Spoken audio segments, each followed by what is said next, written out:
Hello everyone, my name is Alicia Jackson, licensed professional counselor, and welcome to my channel.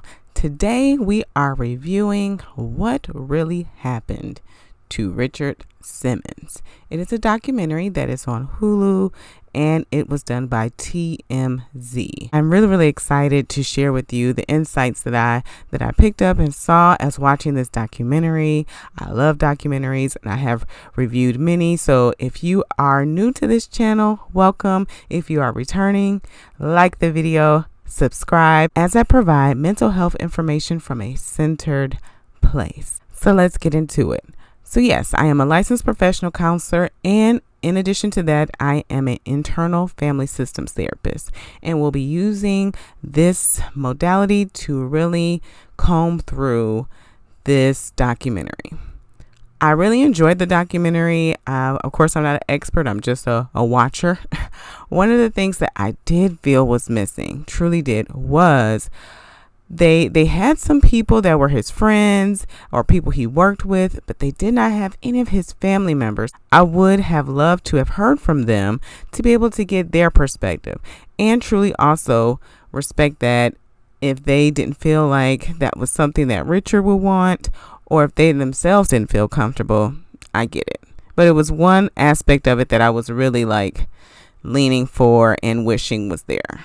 I did enjoy the thorough research that they did regarding Richard, and also the great video footage that they had to really coincide with it, the many interviews, and also the great impact that he made on the world. If you don't know who Richard Simmons is, my goodness, you probably weren't born in the 80s or the 90s. And you've probably heard about now that the 90s was the golden era and it was the best. I know I'm probably biased because that was around the time that I was growing on the planet, and I'm grateful that that was the era in which I grew up in. But Richard Simmons was truly transformative when it came to weight loss, when it came to exercise. He wanted to make it accessible for everybody.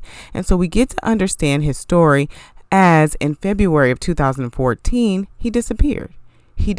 And there was, if you don't know, there was a podcast that was even dedicated to the fact that he dropped off the face of this earth. Like, people were really concerned about him and had reached out in many different ways to make sure he was okay, because Richard really was a loving soul, as we find in this documentary. And oops, I forgot. If you haven't watched the documentary, of course there's going to be spoilers. There's going to be lots and lots of spoilers, so you've been warned.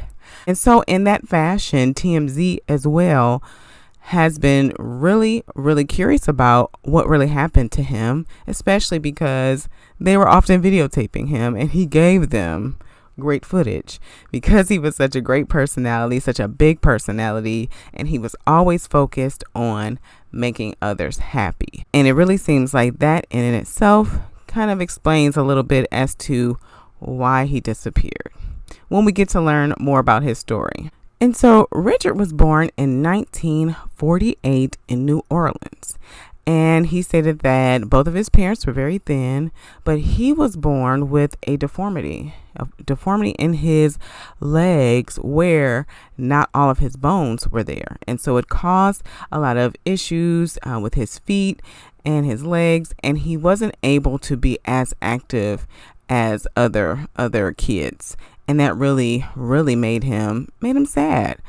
They said that he turned a lot to food in order to soothe that pain. And that is a very common protector that does develop at a very young age, especially because you don't have the language oftentimes to communicate. That's why emotional vocabulary is so important to develop at a young age, because he did not have that. And also he did talk about too how his parents were pretty hard on him when it came to his grades. He was bullied because of his size. He said that at 15 years old, he was 200 pounds, and that when he was sitting in the bathroom at school, that they put lighter fluid under the bathroom stall and lit the match to light his legs on fire. This young Richard was dealing with a lot of pain, all by himself, and he turned to food to soothe it. He had a protector to help him deal with all this pain. And he talked about how faithful food is and was to him, that his parents may not like his grades, but food always said, it's okay. It's okay. And that's oftentimes the tug of war that happens inside of us when we are battling disordered eating and navigating that, because food is faithful. It provides that comfort instantly. And so that protector helped him to navigate all that he was going through at a very young age, and the bullying. He talked about how he was going to his first Halloween party and he dressed as a couch. That says something.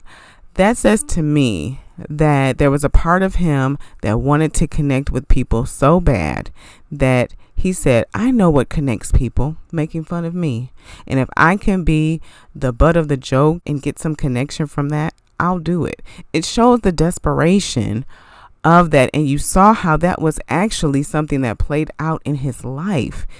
He would go on to many TV shows, Larry King, Howard Stern, David Letterman. He would play his bubbly entertainer type of role. He even called it like a court gesture.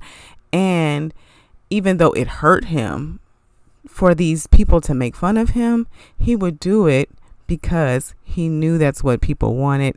He knew that that's what made people happy.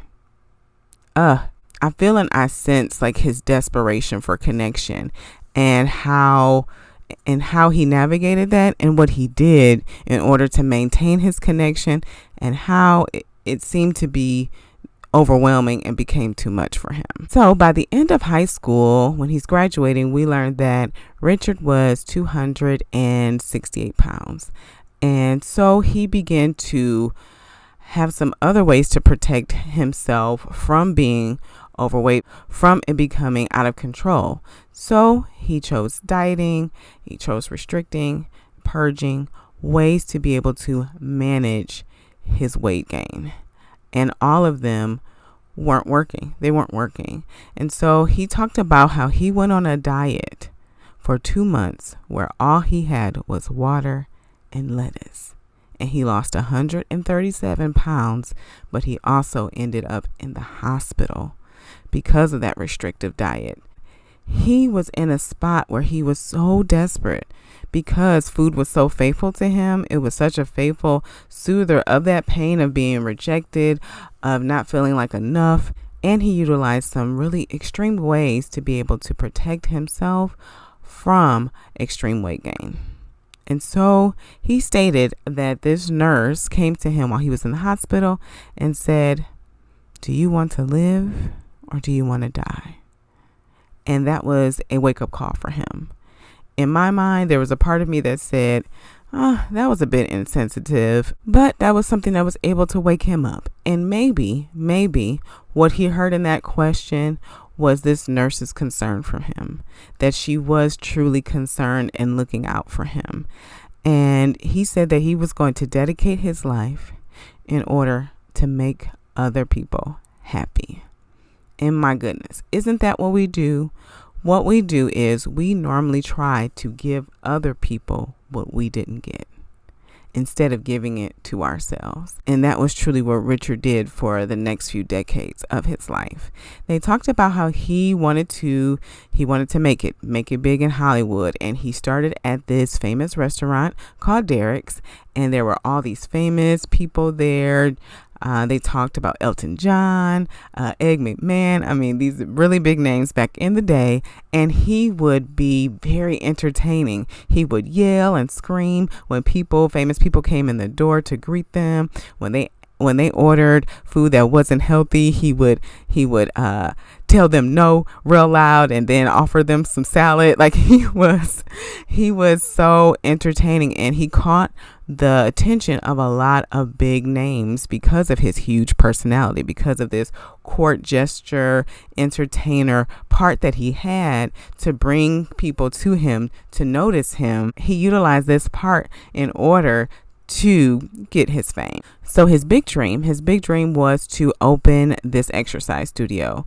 which is later known as Simmons, which is definitely a hilarious but yet clever name. And his goal, again, was to make exercise and fitness accessible for everyone. He wanted to make it fun for everyone. And he did all of his exercise movements. If you're not familiar with Richard Simmons, was very, very easy. It was very arm raise, leg touch, very, very simple exercises that everyone could do. Nothing that you see now with these extreme workouts and these body sculpting and boot camp and crossfitting workout. This was not at all like that at all. Very accessible, very fun. He was very energetic. He would use familiar music to be able to call people in. It's very much it's very Zumba-esque, right? So not using the Latin dances, but very Zumba-esque to bring the lively music, the lively dancing, to encourage people of all shapes and sizes to be able to work out. So Richard gained some fans on TV, and he received tons of fan mail. He was truly surprised by that, but a lot of things that he was doing on television was touching people, and he replied to every single letter. He replied to them. He would call his fans. He would spend time with them, true time with them, to help support them through their weight loss journey. Again, this is what we do. We usually give what we didn't receive. He wanted to be the support for others who were struggling with their weight loss because he didn't have the support. He didn't have the support system to help him, to encourage him. And so he wanted to be that for other people. Now, they did have Dr. Phil on there talking about how taxing that can be with taking on other people's heavy stuff and not being able to compartmentalize it, not being able to manage it. And what I will say is there is some truth to that. I'll go another further to say that what can be even more taxing is hearing people's stories and it activating wounds inside of you. And there's a part of you that wants to rescue them. There's a part of you that wants to help them, to take care of them, and that need and that burden and being limited and feeling responsible for other people's stuff that you don't have control over. That is a heavy weight. That is a heavy weight to carry. But he continued on. He did motivational TV shows. He had 6 cookbooks. He was everywhere. He was on the Rosie O'Donnell show. He was everywhere promoting his healthy message about how healthy living can be accessible for everyone. And then his biggest hit, Sweating with the Oldies. Yes, even I have worked out to Sweating with the Oldies because it was fun. I was younger and it was fun, and it was something that was truly, truly popular back then, and it touched many lives because his fame was growing so big. I'm sure there was a part of him, a very childlike part of him, that wanted to help everybody, that wanted to help the entire world.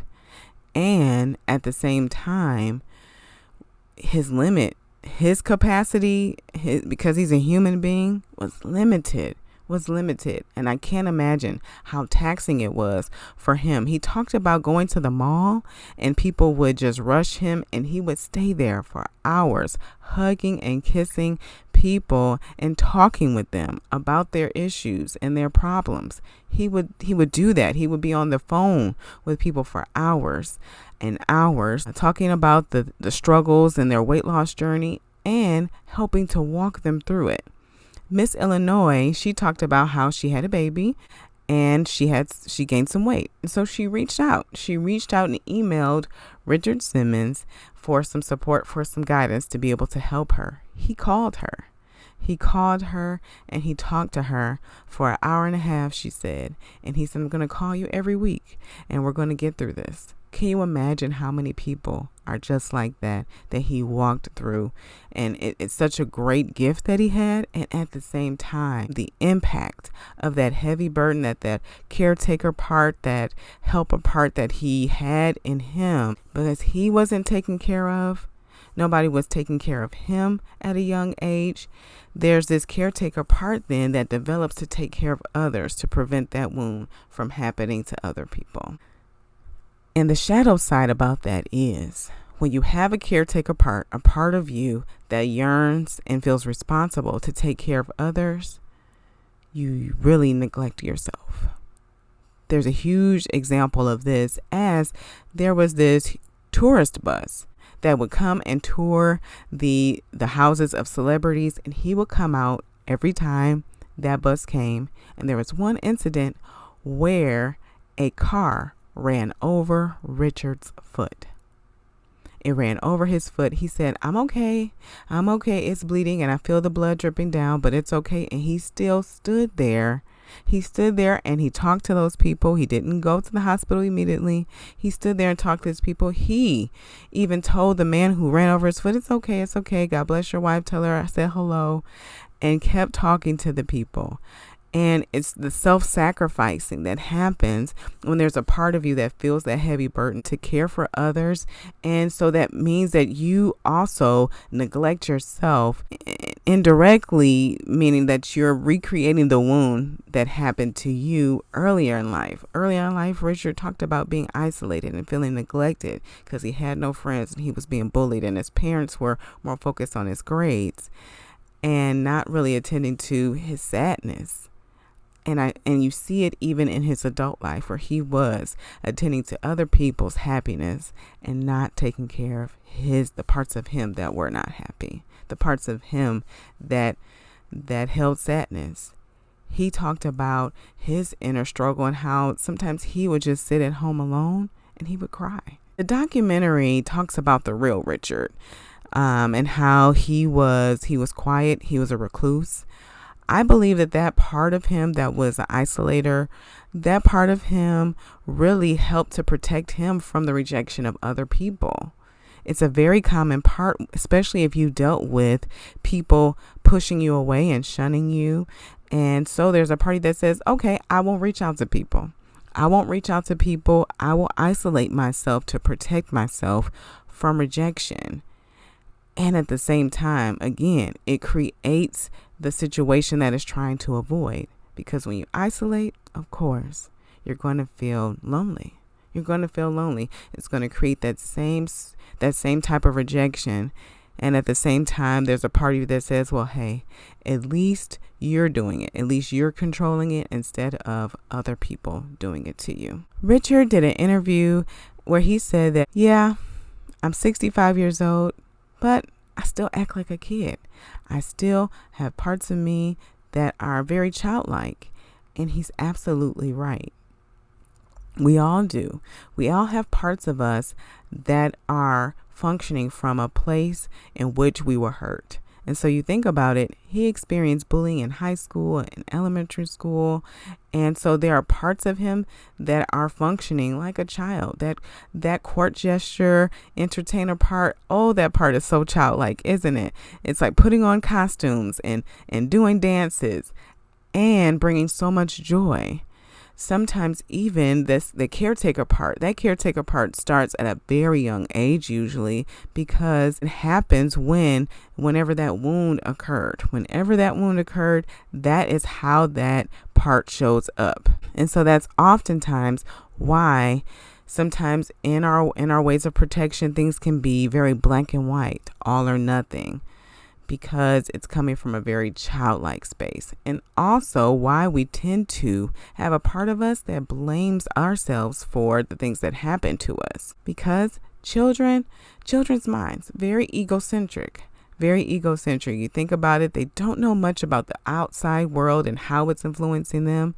They feel like they are their world, because their minds are in that place where they're thinking really about themselves and survival. And so that's why a lot of our protectors show up at that very young age and stay there until we give them some attention. They also talked about a lot of ways that he protected himself from being lonely. He had 8 Dalmatians that he cared for, and how he experienced grief when each one of them passed. And the last one passed in 2014, right before he went into isolation. And so people feel like that was a part of the reason why he isolated. Also, he did have some knee injuries because of his deformity in his legs, and so he needed a knee replacement. And he said that he did not want people to see him in that light. He wanted to be seen as the happy, joyful Richard Simmons, not the old Richard Simmons who's aging. And so he still wanted to maintain that image of himself. And that's very, very common on what a lot of people do as they're aging when they're in a public eye. Also, the thing that really, really hit home to me as to another reason why he may have went into a shell and wanted to take a moment is that he talked about how he personally took responsibility when people would gain weight on their weight loss journey, that he was helping them and he was coaching them and doing that personal coaching. He would take responsibility. That's such a heavy weight. That's such a heavy thing that's out of his control. As much as sometimes there's a part of us that feels like we have influence in other people's behavior. Oh, it's so limited. It's really limited. We can't control what other people do, but there's a part of us that really feels responsible, like there's something we can do to move the needle. And we can inspire. We can motivate, we can be compassionate, and at the same time, it's up to them to make the necessary steps or to be the change that they need for their lives. And could you imagine? Richard has his studio where he's helping people. He has his weight loss program where he was helping people. He has those fans that he was reaching out to regularly on a daily basis, helping those people. He was going on national television and being this light of joy and even sometimes the butt of a joke in order to make others happy. I truly hope that in this season of his life, that he's making himself happy, that he's loving on Richard, because those parts of him, that court gesture, entertainer part, that caretaker part that has been so active in his life, after a while, those parts become exhausted. It can be so exhausting taking care of others when you're neglecting yourself. It can be so exhausting to entertain, to always feel like you have to be another part of yourself and not just be who you are to get the acceptance. It creates the illusion of connection instead of true connection when you're just who you are. It's like there's a part that says, man, I wish I could just be myself. I hope that he has a circle of people that he's connecting with. They did talk about his housekeeper and how she is a great support for him. And I'm hoping that he does have a circle of people, because that isolation and that reclusiveness, it can be so lonely. It truly can. But I hope he's taking this moment to take care of himself. Let me know your thoughts about the documentary. Let me know your thoughts about what you feel was happening with Richard and throughout his life. He truly dedicated his life into helping others. And I really hope that in this season of his life, he's taking care of him. If you have stuck around for this long, be sure to like the video, subscribe to the channel, and as always, be cool, be calm, be centered. Peace.